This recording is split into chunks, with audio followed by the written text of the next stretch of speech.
You won't find American beef in European grocery stores. Not because they don't eat meat, but because they don't trust American beef.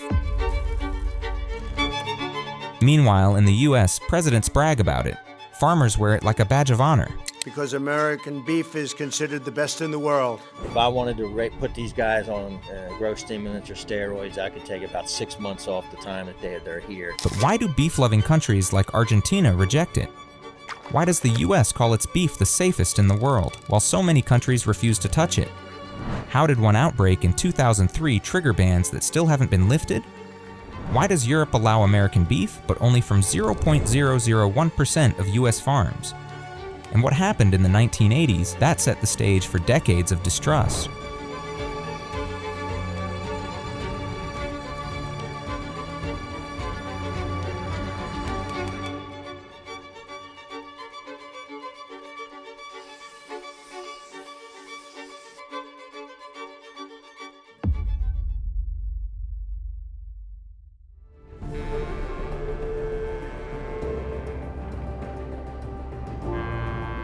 In 1989, Europe bans American beef overnight. To America, it felt like an insult. Their beef was world-class, or so they thought. The USDA stamped it safe.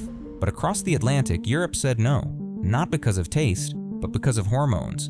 In the US, hormones were everywhere. Farmers injected cattle with estrogen, progesterone, testosterone, a chemical boost to grow cows faster, bigger, and cheaper. A 600-pound steer could be market-ready months ahead of schedule. More beef, more profit. To Americans, it was efficiency. Europeans viewed it as a health risk. Their scientists warned that daily exposure to growth hormones could trigger cancer.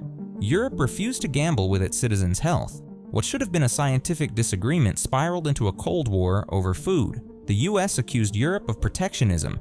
Europe accused the US of endangering public health. WTO panels got dragged in. Trade disputes piled up. Billions of dollars hung in the balance. Europe wasn't alone.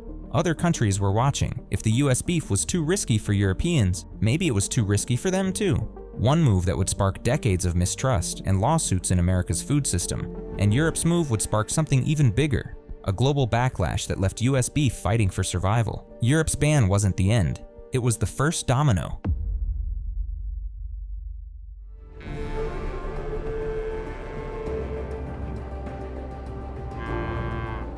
One ban is a headline. 10 bans is an international crisis. After Europe's ban in 1989, other countries began to act. Australia tightened its import checks. Argentina kept restrictions in place. Japan imposed stricter testing after food safety scares. Different countries, different rules, but the same decision. We don't trust US beef. To Americans, it felt unfair. The USDA insisted their beef was safe. But outside the US, regulators saw a different picture, one of shortcuts and weak safeguards. America kept fighting in court, but in global grocery aisles, it kept losing. The WTO ruled multiple times on the beef hormone dispute. The US technically won in Geneva, but in global markets, it kept losing. Because once Europe slammed the door, it gave cover for everyone else. If the richest trading bloc in the world didn't trust American beef, why should anyone else? Then one sick cow, one test result, and decades of damage exploded overnight. Mad cow disease in this country. Today, the Department of Agriculture confirmed a new case of mad cow in California.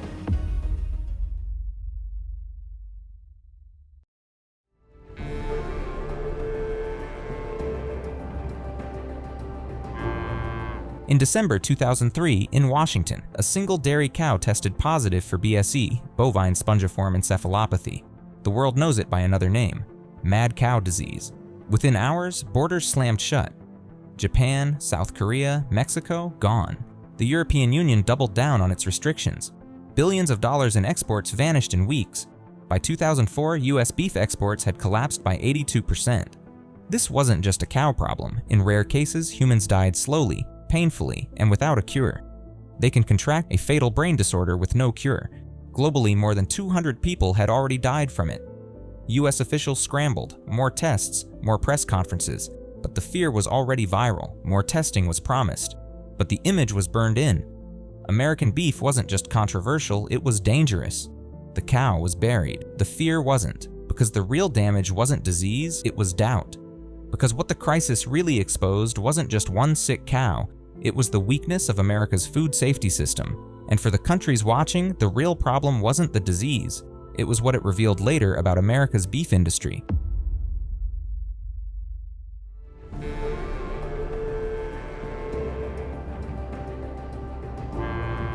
Labeled 100% American beef, most of the time, it's not. The US imports nearly 2 million cattle a year from Mexico and Canada. Those cows get mixed in, slaughtered here, and suddenly they're American beef. No tags, no records, no way to tell which cow was born where or what it was fed. For America, that's efficiency. For the rest of the world, it's a red flag. In Europe, every cow gets a birth tag. Every step is logged. Every location is tracked. Its entire life, every farm, every feedlot, every crossing is logged into a national system. If something goes wrong, they can trace a stake back to the exact animal, the exact farm. The US doesn't have that. In the US, product of USA can mean born in Mexico, fed in Canada, and wrapped in Texas. To foreign regulators, that looks sloppy, even dangerous. If the label lies, how do you trust what's inside?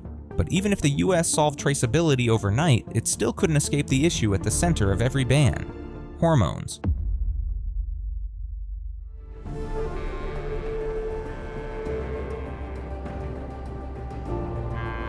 Here's what the world really banned: hormones.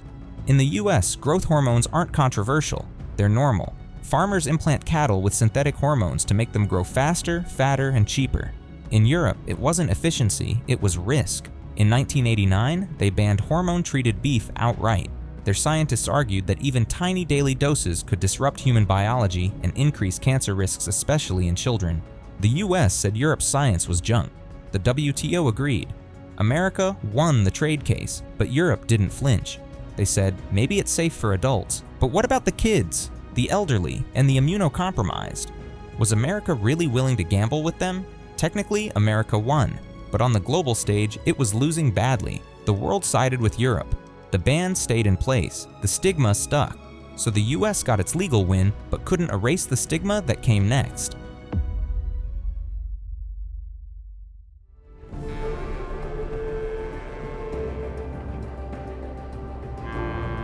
(2019) Cameras flash inside the White House. President Trump signs a new beef deal with Europe. Today we're signing a breakthrough agreement that will make it easier to export American beef into the European Union. He calls it a tremendous victory for American ranchers. But behind the cameras, the numbers told a different story. America has over 700,000 cattle farms. You know how many qualified under this victory? 14. Yeah, 14. That's 0.00001%. It made a great photo, but almost no beef crossed the ocean. Because for most ranchers, going hormone-free isn't just hard, it's not profitable. The certification process is costly, the paperwork endless, and the profit margins too thin. So Europe signed the deal and kept the bans. Hormone-treated beef is still banned, and only a trickle of US beef makes it through. America had its headline. Europe had its victory. When the bigger question started to surface, it wasn't just the beef under scrutiny anymore. It was the entire system behind it.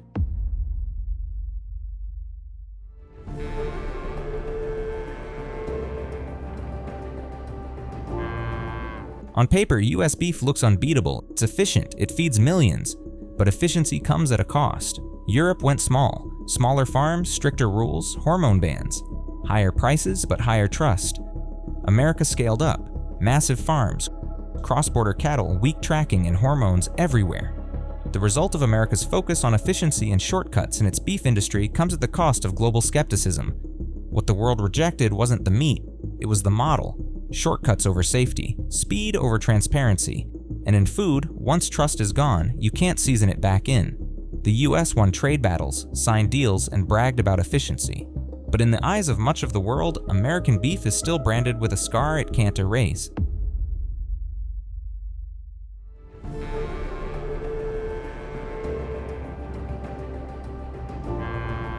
American beef feeds millions.